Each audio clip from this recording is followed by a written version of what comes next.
BART is undoubtedly one of the country's most unusual transit systems. While it has 5 clear lines of service, with BART's topology you could easily make the argument that it's just one really long line with many branches. Still, there are some trips that just can't be done in a one-seat ride, so transfers are pretty much inevitable. One such example are some parts of the East Bay to San Francisco Airport. With its 3 platforms and being above ground, Daly City ought to be a major transfer hub. But in truth, you should not be changing there. Because of the station's layout, southbound passengers have to go downstairs, cross the concourse, and come back up on the side platform. Obviously, this is quite the inconvenience. Not least because people making this transfer are presumably going to the airport, and as such, they'll likely have luggage on them. So what does BART actually want you to do? For SF all Millbrae trains transfer at Balboa Park.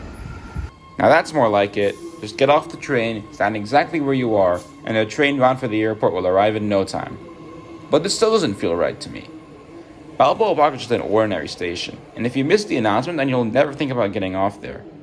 While I was filming at Daly City, somebody asked me for directions. They came from the Green Line trying to get to the airport, and they didn't know which platform to wait at. So evidently, while BART's solution seems to make sense once you unpack it, it certainly isn't intuitive for the average commuter. Transfers should be intuitive, and the best design for Daly City would have undoubtedly been a Spanish solution, with doors opening on both sides for terminating green and blue trains. So what about northbound? You got an island platform here, which enables a nice cross-platform transfer, right? Well, not quite. BART doesn't want you changing here either.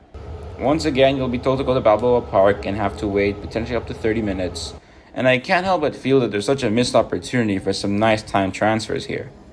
Especially since green and blue line trains will hang around and wait at Daly City for a while anyway.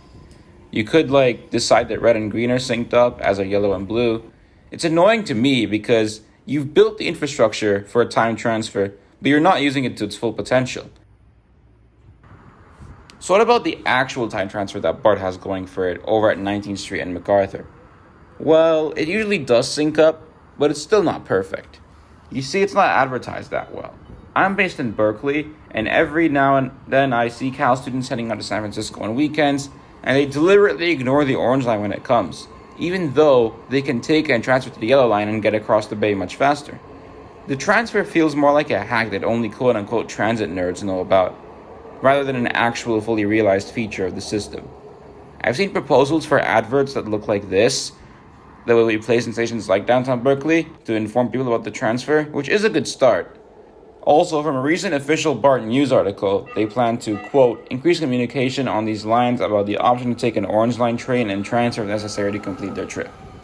I'd assume this means more audio announcements being made when trains arrive, which is also a positive change. One last thing I'd like to address is the new PID screens at Lake Merritt and now 24th Street.